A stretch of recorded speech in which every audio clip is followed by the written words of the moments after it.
আল্লাহ পাক শিখিয়েছেন, ঘোষণা করো লা ইলাহা ইল্লাল্লাহ। পয়গম্বররা চার আঙ্গুল কলজার উপরে জল মারে নাই, পয়গম্বররা লা ইলাহা ইল্লাল্লাহ ধাক্কা মেরেছেন ফেরাউনের গদির উপরে। ইব্রাহিম আলাইহিস সালাম লা ইলাহা ইল্লাল্লাহ বলে ইল্লাল্লাহর জল মেরেছেন, নমরুদের লাশ তখত উল্টে গেছে। মুহাম্মদ রাসূলুল্লাহ সাল্লাল্লাহু আলাইহি ওয়াসাল্লাম লা ইলাহা ইল্লাল্লাহ বলেছেন, আবু জাহেলের মুষ্টি সাফ হয়ে গেছে। এর নাম কলেমার জিকির। ফেরাউনের কাছে যখন গিয়েছে, ফেরাউন তখন বুঝতে পেরেছে।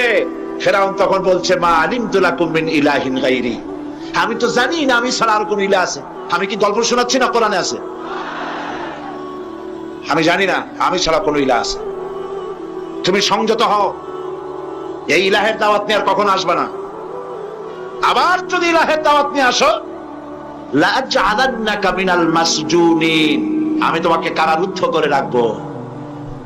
ফেরাউনের গোষ্ঠীরা সবসময় জেলের ভয় দেখায়, ঠিক কিনা? কিন্তু মুসারা জেল ভয় পায় না। জেল মুসলমানদের পায়ের জুতা, ফাঁসির মঞ্চ মুসলমানদের গলার জুতার ফিতার মতো, ফাঁসির মঞ্চের গলার দড়ি মুসলমানদের ফুলের মালার মতো। এগুলি কি মুসলমানেরা পরোয়া কোনদিন করে নাই। হযরতে মুসা আলাইহিস সালাম বলছেন, বেটা আমারে তুমি ভয় দেখাও জেলে, তুমি আমারে চেনো নাই।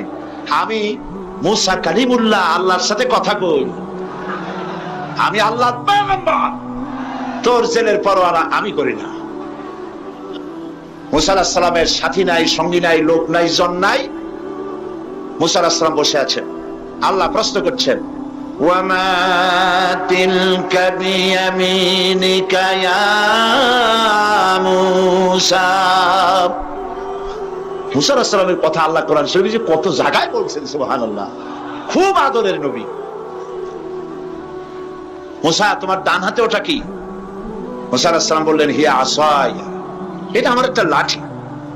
এই লাঠি দিয়া আমি ভর করে দাঁড়াই, এই লাঠি দিয়া আমি পাতা পাড়িয়া ছাগলের খাওয়াই, এই লাঠি দিয়া আমার ভেড়া ছাগল ইত্যাদি অন্যান্য প্রাণী থেকে হেফাজত করি, এই লাঠি দিয়ে আরো অনেক কাম করি। এখন প্রশ্ন হচ্ছে, আল্লাহ জিজ্ঞেস করলেন এটা কি? উনি বলবেন এটা লাঠি, এত কথা বললেন কেন? এই যে পাতা পাড়ি, এই করি সেই করি, এত কথা বলার দরকার কি? দরকার এই জন্যে মুসা আলাইহিস সালামের সাথে আল্লাহ প্রথম কথা বলতেছেন। মুসা আলাইহিস সালাম চাইলেন এইটা জিজ্ঞেস করে লাঠি বলে যদি ছাড়ি দিই, তাহলে আল্লাহ যদি আর কথা না কয়, একটু কথা লম্বা করি। আল্লাহর সাথে কথা বলার যে মজা, সুবহানাল্লাহ, তিনি লম্বা করলেন। আল্লাহ বললেন, লাঠির যে ফজিলত তুমি বলছো ওইটা আছে, কিন্তু আর একটা জিনিস আছে লাঠির মধ্যে যা তুমি জানো না, তুমি লাঠিটা ফালাই দাও। মুসা আলাইহিস সালাম লাঠি ফালাই দিলেন। লাঠি যখনই ফেললেন, হিয়া হাইয়াতুন তাসআ, বিরাট সাপে পরিণত হয়ে গেল, অজগর হয়ে গেল। মুসা আলাইহিস সালাম ভয় পেয়ে গেলেন। নবী হোক আর যাই হোক, সাপ দেখলে কেনা ভয় পায়? আল্লাহ রাব্বুল আলামিন হযরতে মুসা আলাইহিস সালামকে বলে দিলেন, খুযহা ওয়ালা তাখাফ সানুঈদুহা সিরাতাহাল উলা। খুযহা, ধরো, ওয়ালা তাখাফ, ভয় পেও না। আল্লাহ বলছেন ধরো, ভয় পেও না। এখন যদি ভয় পায় তাহলে সর্বনাশ হবে না? সর্বনাশ হয়ে যাবে। যেহেতু আল্লাহ বলেছেন ভয় পাইও না, ধরো। মুসা আলাইহিস সালাম সাপ যতই বড় হোক, আল্লাহ বলছেন ভয় পাইও না, তিনি ভয় পান নাই, ধরেছেন। কি হয়ে গেল? আবার লাঠি হয়ে গেল, প্রথম অবস্থায় ফিরে এলো। সেই জন্য আল্লাহ পাক মুসলমানদেরকে কোরআনে অনেক বুঝাইছে।